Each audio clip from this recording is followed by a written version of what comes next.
I felt more and more empowered by the evil things the letter emanated. I knew this was not a joke. I signed the paper with my blood. It caught fire, its pinkish flames slowly engulfing me. I screamed in pain, but not because I was burning. It was a pain coming from the fact that I was being slowly taken to another plane, bit by bit. I faded to black in a way. I was still aware though, and when I opened my eyes a bit, a large glass tube was all that I saw. The tube seemed infinite and the black smoke that filled it was not damaging me physically. But when that cleared I saw twisted faces of evil beings, their shiny teeth bleeding acid spit on the glass tube. They were everywhere. Their sharp claws were scratching at the surface, trying to break in and feed. I could see the hunger in their eyes, hatred fueling whatever they held inside their minds and bodies. The deformities howled and screeched a ravenous desire to eat me. That was my last memory of being inside the tube. Right after seeing those horrifying creatures, I passed out completely.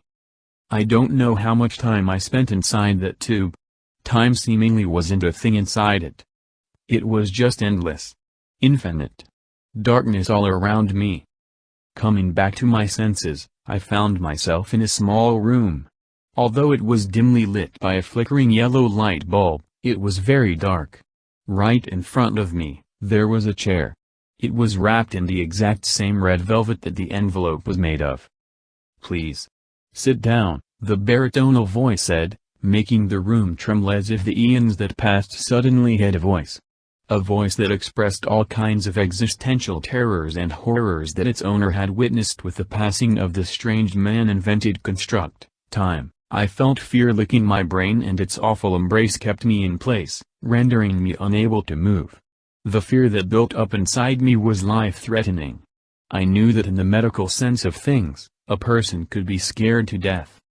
My opinion was that it wouldn't take me long to get there. Whatever was in that room with me, whatever presence loomed in the thick, damp, and heavy air, made me fear for my life. The room started shaking and I sat down on the chair. The voice told me to close my eyes. Red flashes started running before them, even though everyone can only see darkness when they close their eyes. I heard a door opening, then closing shut. There wasn't any door when I first came here. Yet again, I was absolutely positive that the natural laws, the ones we guided our lives after, did not work here. More so, this wasn't anything natural. "Open your eyes," the same voice once again told me. A wave of shock and horror pierced through my heart. It split my soul into halves, never to be repaired again. My mind shattered into thousands of small shards. I was no longer me. Fear took its throne inside my body. The war raged on between what I thought before and what stood in front of me now. A fiend-like shadow, its eyes burning a bright, red hue. It was impossible to look at, yet here I was. The monstrosity stood before me as it knew me from childhood hours. Even from before I was born. The smoky shadow let out a sigh, then a sad smile revealed its shiny teeth. The way its, or maybe I should say his face, contorted into something that revealed a dark, endless and timeless sadness hit me so hard. The first thing that came to mind, the way I could picture this sadness that I was seeing, was a barren wasteland with dark clouds in the sky. Just that. Endless clouds being carried away by a worn-out, weary wind above the wastelands of the fiend's former self. "Don't be scared, child. I will not hurt you. I hope," the demon fiend said. I stood aghast, static buzzing through my skull.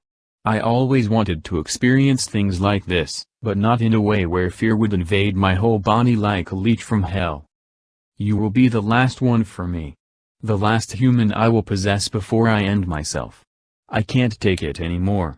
I chose you because you always wanted to see something that pertains to the supernatural," the demon said, its baritonal voice sounding like 1,000 metallic hums and clicks overlapping each other. "I just want to talk to you a little bit before we do this." I nodded. Shivers ran down my spine, and everything I thought I knew before was obliterated by this new experience. This place is called the Hollow. It is an antechamber to hell. You heard that door opening and closing? Yes. What lies on the other side will make you lose your mind, And it's not even hell itself behind it. He sighed, a deep, dark sadness escaping his mouth. I nodded. The fear that was reigning supreme inside me didn't let me speak yet.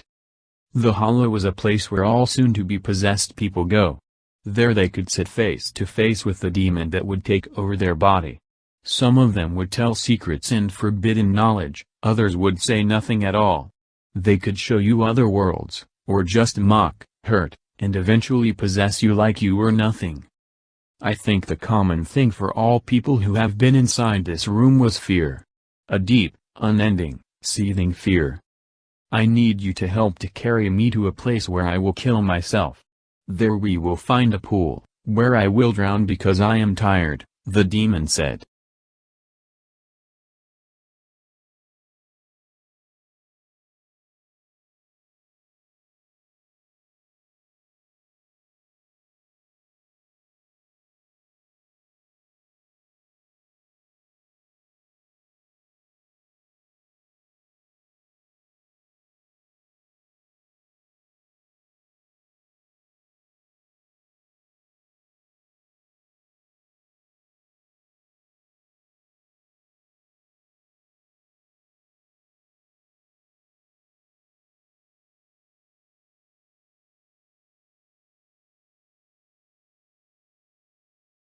I finally got my voice back.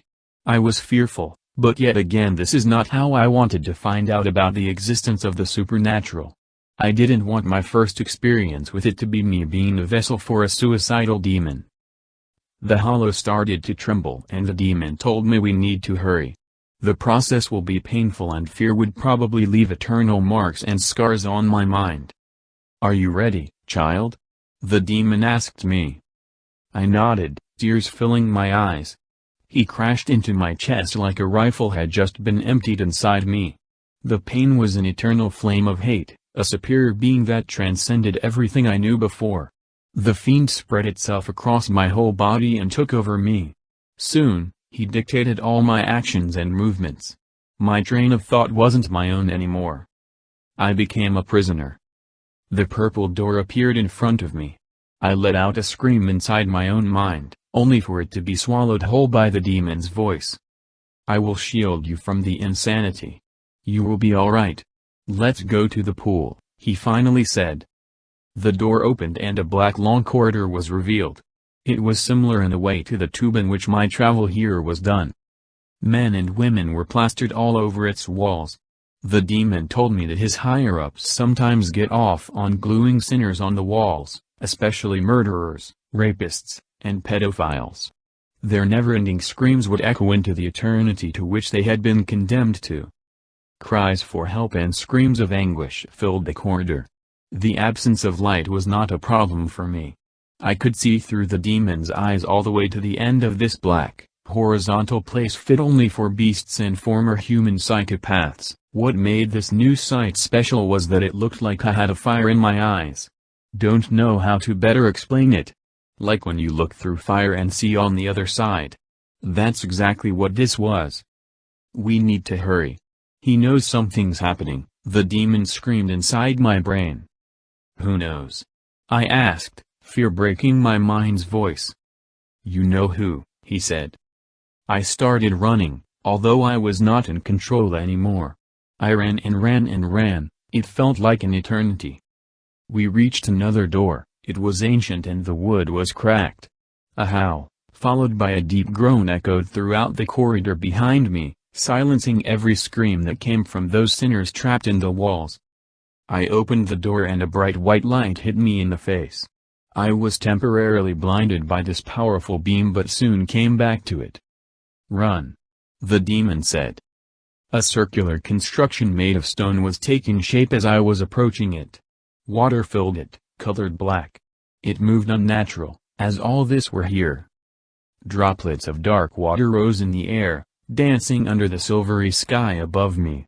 A dark red sun split into four was bleeding its core in the air, regenerating itself as if it was a lava lamp. Skeletal birds were flying in the sky, their screams of anguish making my soul shake. Trees made out of teeth were chattering when touched by the infernal winds of this place. This is a demon graveyard. The ones who die are buried here.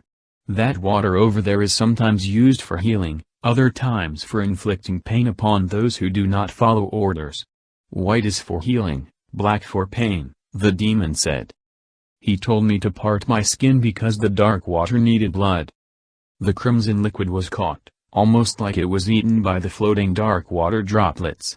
Then they collapsed into the pool, hitting it like a giant rock was dropped from the hell's heavens. A sort of maelstrom was formed, and I looked inside it but saw no end. It looked like a bottomless pit. I saw only dead bodies, grotesque skeletons, and horns filling the void, floating around in the endless space like discarded carcasses of evil. We need to jump. You'll be back to your world safe. I want this to be my grave. My eternal home, he sighed, right before I leaped. I felt him leave my body, almost like something from the void pulled him out from me. He was floating, still alive. Two long arms extended from the blackness and kept him in place. They ripped him into two, an explosion of bright light filling the void for a second. It blinded me and I fainted. I woke up back on the steps of my house. A ringing sound filled my head and I could still hear the screams of those plastered people from the dark corridor. The mark on my hand was still there, the bloodied scratch still showed. I think about it even to this day. What I experienced was borderline insane, but it was only a small part of things we don't know. I got my wish fulfilled by fulfilling a demon's wish. The things I saw will haunt me forever. The subsequent fear emerging from those events is eternally embedded in me like a tattoo.